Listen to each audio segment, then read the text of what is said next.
You woke up this morning already carrying something. Not the day's tasks, not the practical weight of what needs to be done. Something older than that. The quiet background assumption that life is, in some fundamental way, working against you. That the things that have not gone as planned are evidence of something. That the doors that closed were closings rather than redirections. That the difficulty is proof of something about you, or about the world, or about what you are allowed to expect from the time you have here. Most people carry this assumption without ever examining it. It arrives so gradually, through so many accumulated experiences of things not working out the way they were supposed to, that it stopped feeling like an assumption at all. It started feeling like simply how things are. Carl Jung spent his career examining exactly this. Not the assumption itself, not the specific content of any individual person's story about why life is against them, but the mechanism by which the assumption shapes what a person experiences, how the inner world creates the lens through which the outer world is perceived. How what you bring to reality determines, in ways far more significant than most people realize, what reality appears to bring to you. And what he found, documented across decades of clinical work and confirmed in his own profoundly difficult personal journey, was both more challenging and more liberating than the comfortable version of this idea suggests. The challenge is this: the assumption that life is working against you is not simply a feeling. It is a lens, and lenses do not just change how things look, they change what you are able to see. The liberation is this: lenses can change, not easily. Not through simple positive thinking, or the performance of optimism over a reality that still feels fundamentally hostile, but through the genuine, difficult, deeply personal work of examining what you are bringing to your experience before concluding that your experience is simply what life is. This video is about that work, and about what becomes visible when it is done honestly. Jung made an observation that most people, when they first encounter it, resist. He noticed that what most people call seeing the world accurately is not, in any straightforward sense, seeing the world at all. It is seeing the world through the accumulated content of their own inner life, through memories that have not been fully processed, through beliefs that formed early, in conditions that no longer apply, but that were never revisited or revised. Through fears that were entirely reasonable responses to specific past circumstances, but that have generalized into a stance toward reality as a whole. Through wounds that were real, inflicted by real events and real people, but that have quietly expanded into a framework for interpreting everything that arrives afterward. Jung called this projection, not in the colloquial sense of blaming others for your own faults, though that is one form of it, in the more fundamental sense of the unconscious content of a person's inner life being experienced as though it were located in the outer world. The person who carries a deep, unexamined belief that they are fundamentally not enough does not experience that belief as a belief. They experience it as the world's assessment of them. Every ambiguous look becomes evidence. Every silence becomes confirmation. Every difficulty becomes proof of what they already, at the deepest level, assumed. The person who carries unresolved grief from a significant loss does not always recognize it as grief. They recognize it as the quality of the world itself, as a pervasive grayness, a muted quality to experience, a sense that the vitality that others seem to have access to is somehow not available to them. The person who learned early that the environment was unpredictable and threatening does not usually carry that learning as a memory of a specific time and place. They carry it as a general orientation toward the present, a scanning of each new situation for the threat that experience has taught them to expect. None of this is weakness. None of it is failure. It is the entirely natural, entirely human consequence of a psyche that was shaped by experience, as all psyches are, and that is now bringing those shapes to bear on everything it encounters. The problem is not that this happens. The problem is that it happens invisibly, below the level of conscious awareness, in a way that feels, from the inside, not like a lens through which reality is being filtered, but like reality itself. There is a specific experience that illuminates this mechanism with unusual clarity. Two people encounter the same circumstance. A project does not succeed. A relationship ends. A carefully constructed plan falls apart in a way that was not anticipated and cannot be immediately reversed. One person experiences this as information. difficult information, genuinely painful, requiring real processing and real adjustment. But information about what did not work, about what needs to change, about what this particular ending might make possible, that the continuation of what was ending would have prevented. The other person experiences the exact same circumstance as confirmation, as evidence for a story that was already running beneath the surface of their engagement with the situation. The story that things do not work out for them, that the effort is always eventually wasted, that the world arranges itself, consistently and specifically, against what they are trying to build. The outer circumstance was identical. The inner experience was completely different, and the difference was not in the circumstance. It was in what each person was bringing to the circumstance, in the lens through which the same event was being interpreted. Jung spent considerable time examining why this difference exists. Why some people develop the capacity to meet difficulty as information, while others develop the tendency to meet it as confirmation of an already held negative framework. And what he found was not what the conventional story about positive thinking and negative thinking suggests. It was not about the presence or absence of optimism. It was not about some people being fundamentally more resilient or more blessed or more deserving of things working out. It was about the relationship each person had developed with their own inner world. Specifically, whether the content of the unconscious had been examined or not, whether the lenses through which reality was being filtered had been brought into conscious awareness and evaluated, or whether they were operating invisibly, shaping experience without the person's knowledge or consent. Because what operates invisibly cannot be questioned, and what cannot be questioned cannot be changed, and what cannot be changed continues to produce the same experience of reality indefinitely, regardless of how much outer circumstance shifts, regardless of how hard the person works to make things different, regardless of how sincerely they want their life to change. Jung wrote something that has been quoted so frequently it has almost lost its force. But when encountered in its full context, in the depth of what he actually meant by it, it recovers that force immediately. He wrote that until you make the unconscious conscious, it will direct your life, and you will call it fate. Most people read this as a statement about self-awareness in the general sense. Know yourself better, and you will have more control over your life. But Jung meant something more specific and more vertiginous than that. He meant that the patterns a person experiences as fate, as simply the way things are for them, as the recurring shape of their particular life, are not, in most cases, being produced primarily by external circumstances. They are being produced by the unconscious content that is being brought to those circumstances, by the lens that is operating invisibly, by the story that the deepest layer of the psyche is telling about what life is and what the person experiencing it is allowed to have. The person who repeatedly finds themselves in relationships that follow the same painful arc is not, in most cases, simply unlucky in love.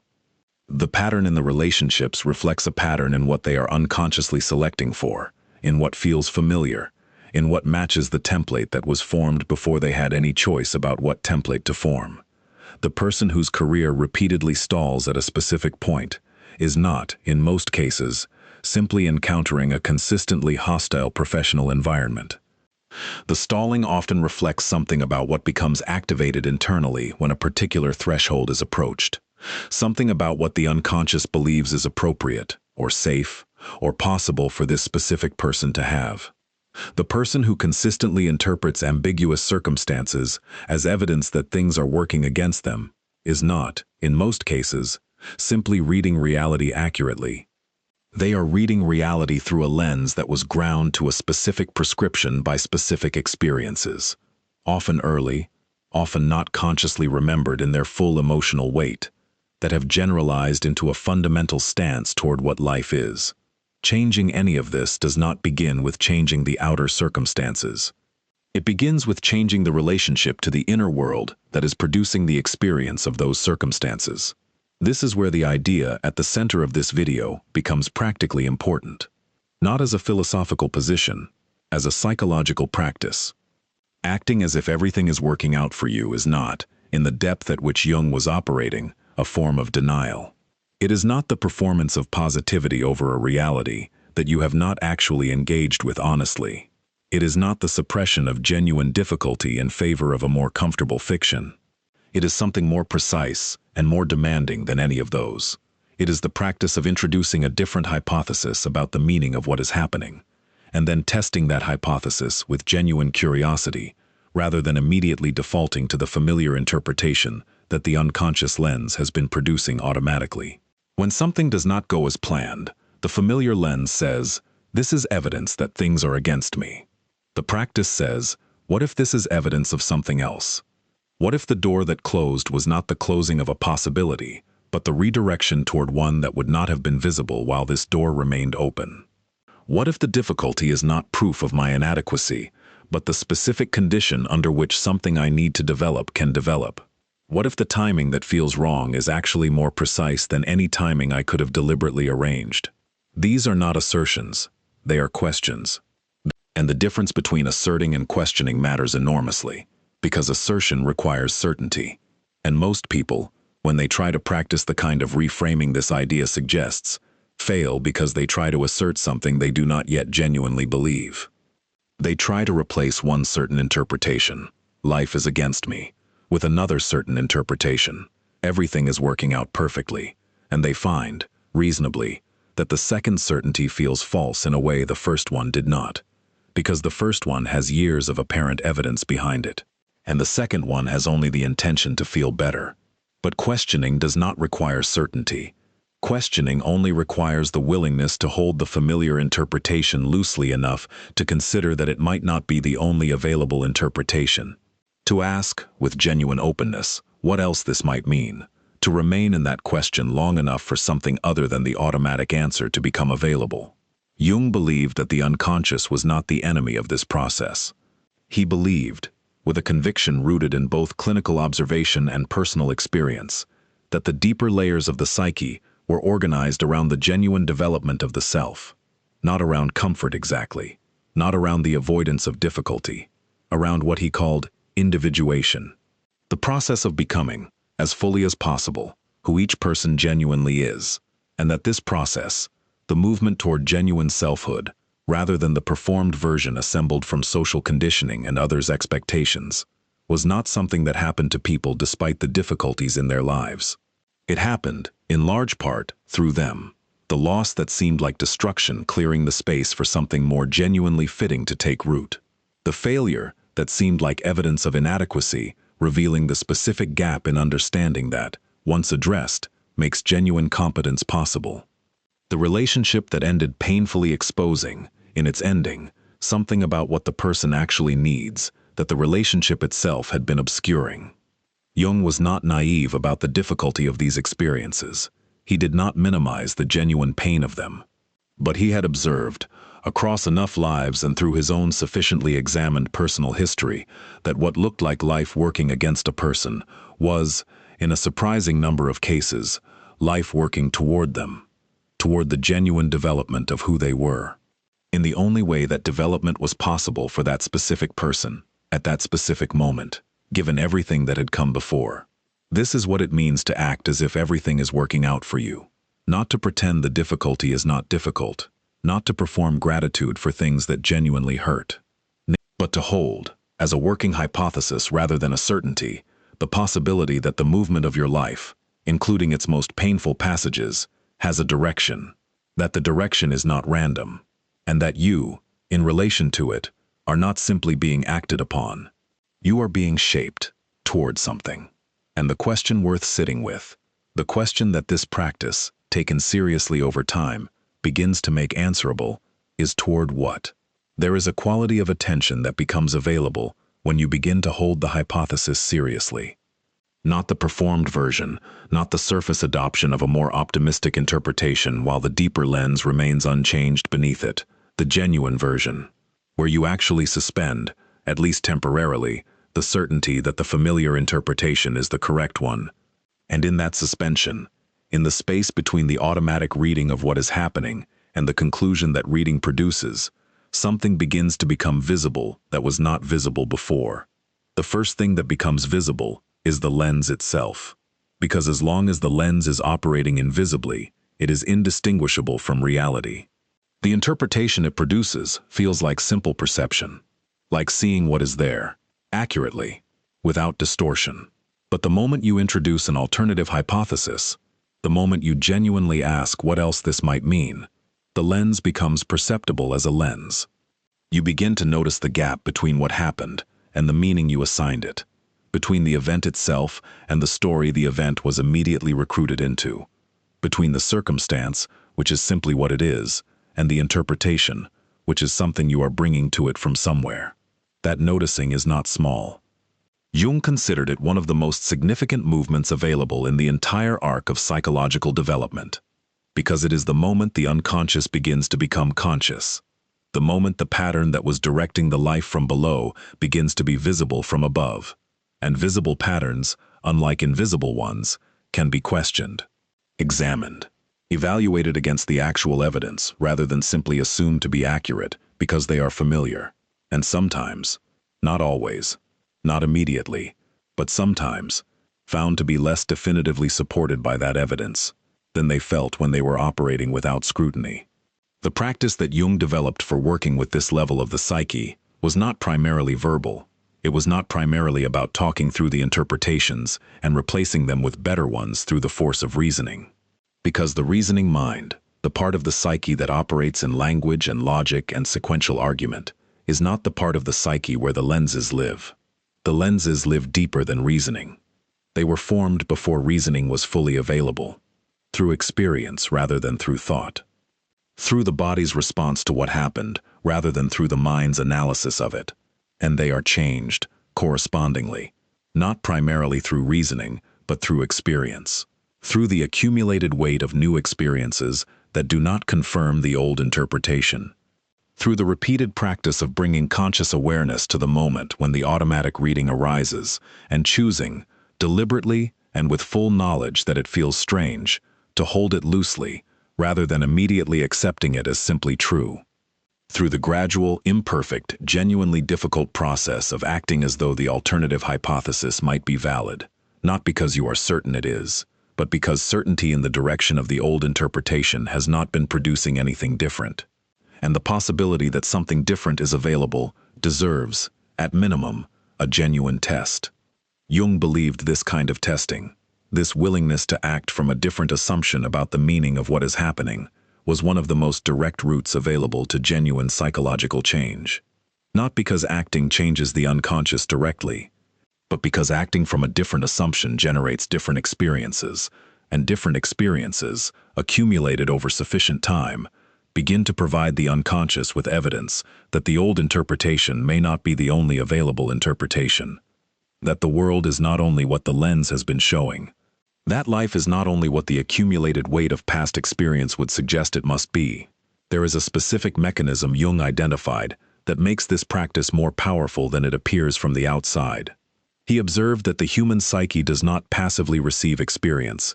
It actively shapes what it encounters. Not in the idealistic sense of creating reality through thought.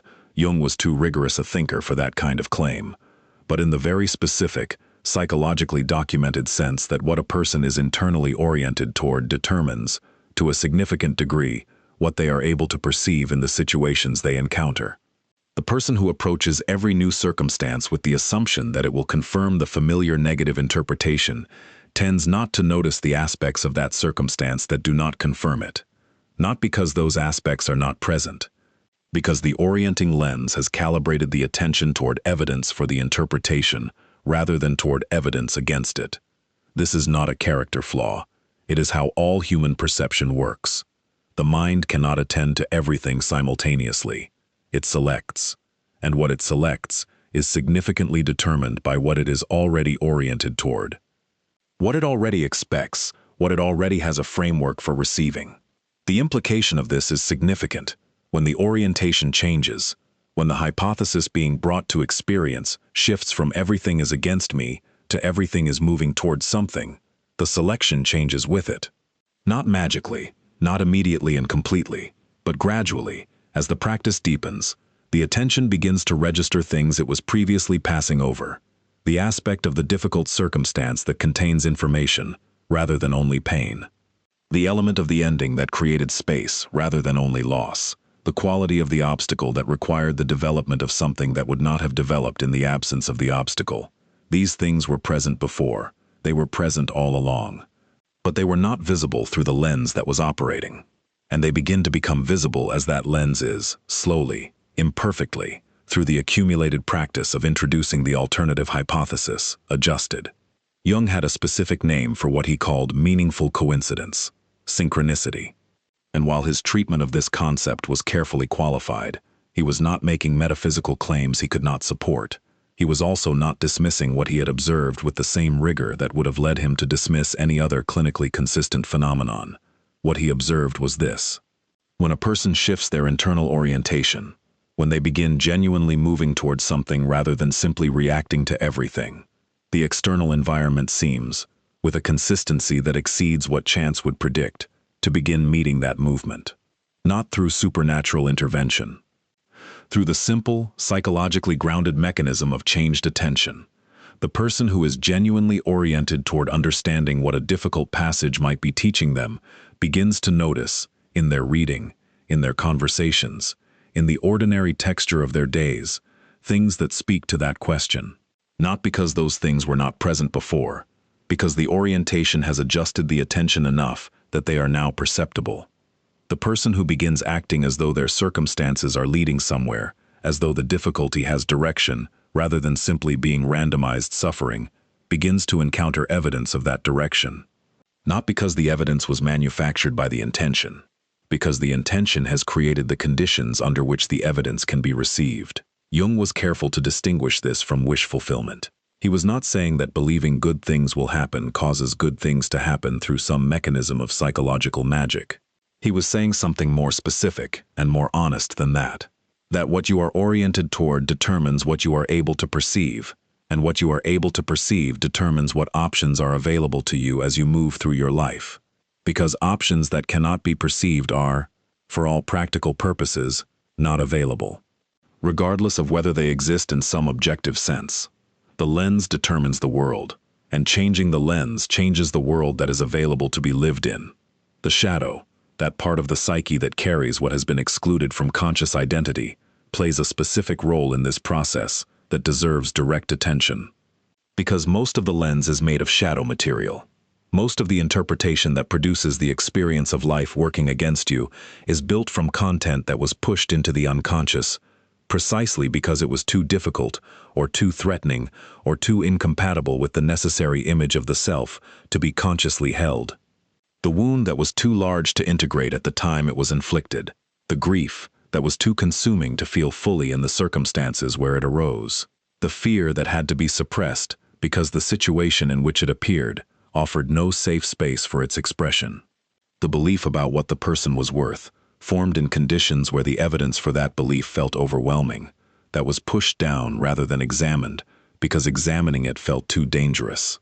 All of this lives in the shadow, and all of it contributes to the lens through which the present is experienced as a continuation of the past that formed it.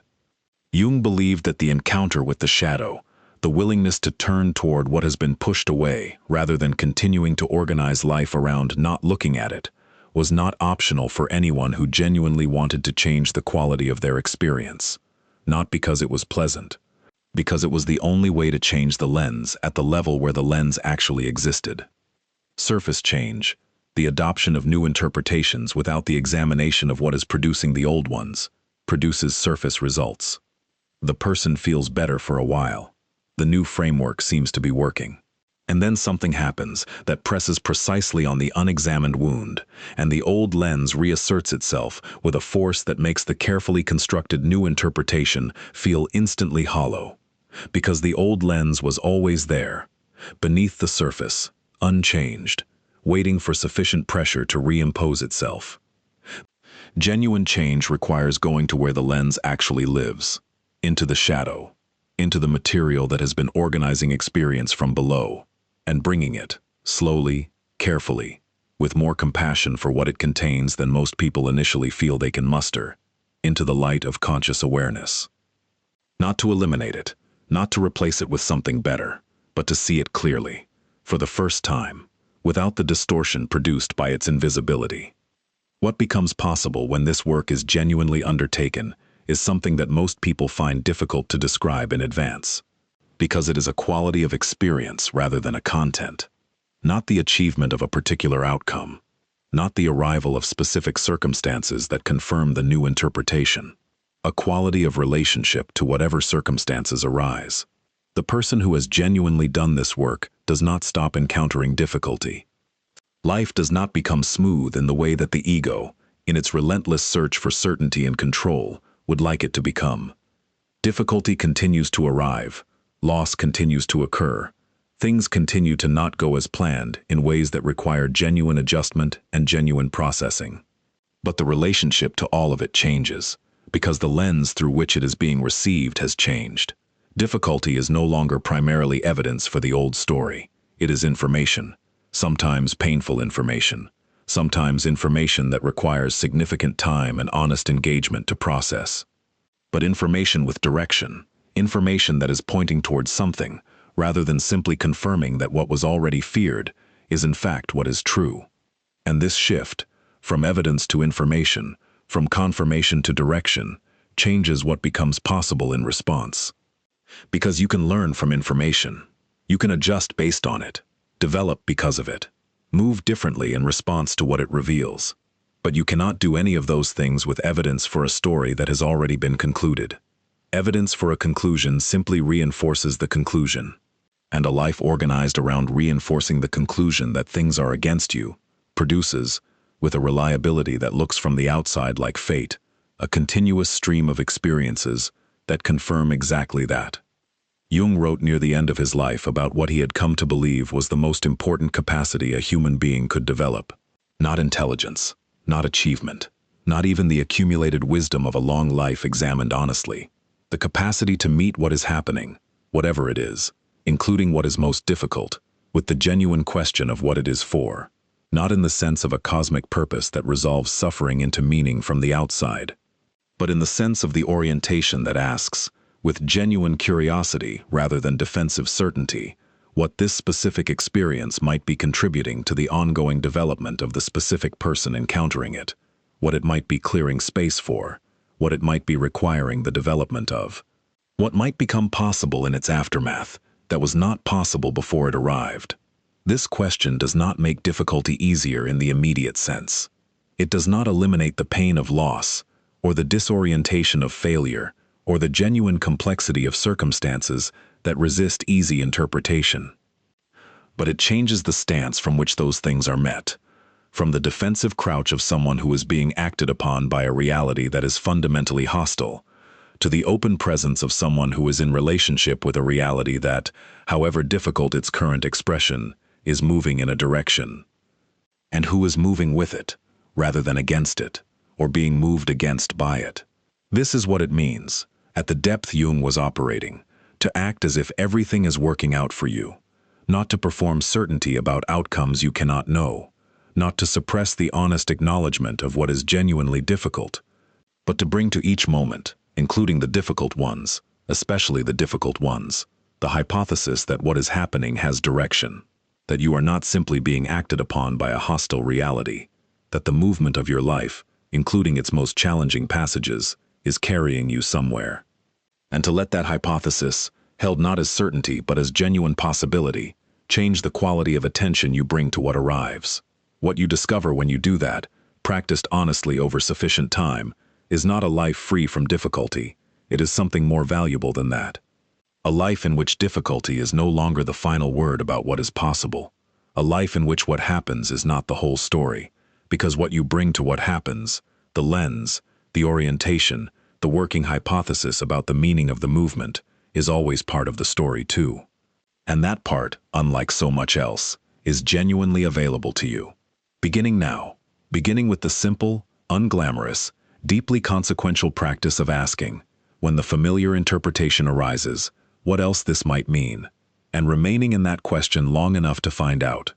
If something in this reached you in the specific way that genuine recognition feels, leave one word in the comments that describes what you have been interpreting as evidence against you that might, when seen differently, be pointing towards something. Because the reinterpretation begins with naming what needs to be reinterpreted,